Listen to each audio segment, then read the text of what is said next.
Welcome to This Explainer. Today, we're diving into the invisible trade-offs we literally make every single day. I mean, we constantly bring smart speakers, connected thermostats, and those robotic vacuums into our homes to make life easier, right? But at what cost? We're going to explore the Internet of Everything and look at how it's fundamentally rewriting the rules of our personal lives and our data. You know that iconic legal definition of privacy? The right to be let alone. It was coined by lawyers Samuel D. Warren and Louis Brandeis. But here's the wild part. They weren't talking about smartphones or data brokers. They wrote this way back in 1890 during a massive tech panic. And the terrifying new technology? Mass-produced Kodak cameras. People literally called reporters Kodak fiends because they were swarming the beaches of Rhode Island, snapping instant photos of vacationers without permission. It forced society to ask a question we are still grappling with right now. How on earth do we protect our solitude when technology makes it just so effortlessly easy to invade? Okay, let's dive into this. Here's our roadmap for the journey ahead. We're going to cover, first, the evolution of privacy. Second, convenience versus human rights. Third, the economics of data. Fourth, the ethics of surveillance. Fifth, the legal privacy gap. And finally, Number 6, protecting fragile merchandise. So kicking things off with Section 1, the evolution of privacy, from Kodak to the IoT era. Let's see how this builds over time. Advancing technology constantly forces us to rethink the boundaries of what's public and what's private. It's kind of like the frog in boiling water effect. In the 1890s, the threat was a physical camera you could actually see. Then, jump to 2018, and the Cambridge Analytica scandal showed us that the invisible data of over 50 million Facebook users could be harvested to influence elections. And looking ahead to 2025, experts estimate there will be over 200 billion Internet of Things, or IoT, sensors deployed globally. 200 billion! We've gone from a visible camera lens to a world where we're constantly surrounded by invisible sensors in our walls, our appliances, and our cars. Which brings us to Section 2. Convenience versus human rights, the core conflict.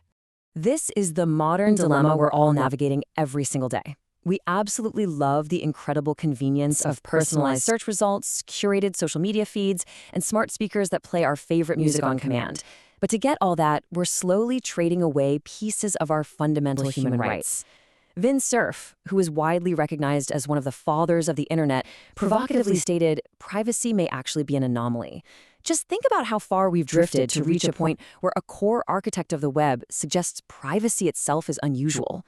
While a lot of scholars argue that privacy is essential because it's the very thing that enables ultimate freedom, the reality of our hyper-connected world challenges that belief every single second. All right, let's shift gears to Section 3, the economics of data, pricing the invaluable. To really grasp the scope of this problem, we need to look at the literal monetary exploitation of our personal information. I want to ask you a direct question. Think about this. How much is your private data actually worth? If a company asked for unfettered access to monitor absolutely everything you do on your smartphone and all your web activity, what exact price tag would you put on that? Well, the crucial point here is $20 a month. Yeah, $20. That is exactly the amount Facebook paid American teenagers and young adults through a specific research app in return for total monitoring of their phone and web activity. Apple ultimately had to step in and shut that practice down. But believe it or not, $20 a month might actually be a highly inflated estimate. The Financial Times actually built a calculator that prices out our life events for the data brokerage industry. It's fascinating. For instance, if you're expecting a baby or getting engaged, your data is highly sought after because you're about to spend a lot of money. But owning a home? That adds about 10 cents to your profile's value. Regular exercise? Another 10 cents. The author of our source text took this exact quiz and found his entire profile was worth a mere 40 cents. It sounds completely insignificant, right? But when a data broker holds thousands of data points on billions of individual people, those tiny fractions of pennies multiply into a massive, multi-billion-dollar data brokerage industry that powers the largest tech firms on the planet.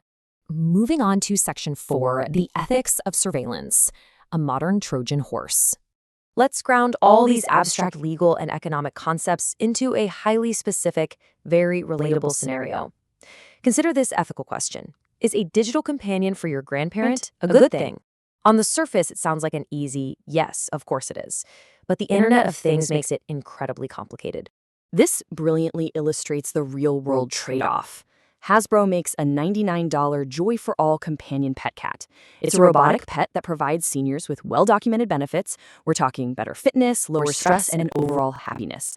But the trade-off is that it introduces connected technology into the home. So we're gaining comfort for an elderly, often vulnerable population, but potentially at the cost of the unseen harvesting of intimate household data. These smart devices can track everything from when the lights go on to how well someone is sleeping. When we summarize the core ethical dilemmas of the IoT, they basically fall into three categories. First up, access. Who is wittingly or unwittingly assimilated into this data collection? Second, control. Who actually owns the data once it's collected, and can they just sell it? And third, privacy. Is our consent truly informed? Speaking of consent, studies show that if the average internet user actually read all the privacy policies they encountered in a single year, it would take them roughly 1 full month of nonstop reading. So true informed consent in the digital age? It's practically a myth. Let's pivot to Section 5, the legal privacy gap, US versus EU. So how are governments actually handling this? Let's objectively examine how different regions are attempting to solve these massive ethical and economic challenges. The global legal landscape is incredibly divided right now.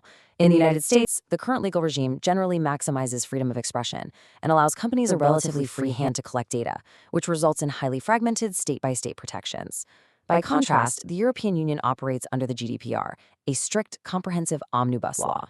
In the EU, privacy is heavily protected and treated much more like an inalienable fundamental human right. Now, we aren't here to say one is right and one is wrong, but it's absolutely vital to recognize this massive legal gap in how your personal data is treated depending entirely on where you live. Now, what's really interesting here is that when mapping out global cybersecurity strategies, out of the nations surveyed in the author's study, only 62% even discussed the need to safeguard privacy. Think about the implications of that for a second. Nearly 40% of these nations don't even officially link privacy protection with their national cybersecurity posture. The global consensus on treating privacy as a basic human right is still surprisingly fractured. Which brings us to our final part, Section 6, Protecting Fragile Merchandise, Multifaceted Solutions. So how do we actually go about fixing this crisis?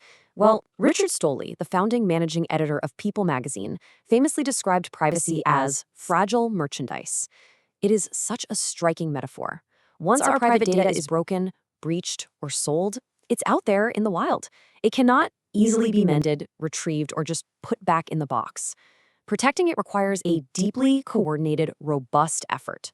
And because of that, the author outlines a multifaceted approach. No single law or piece of tech can fix this alone.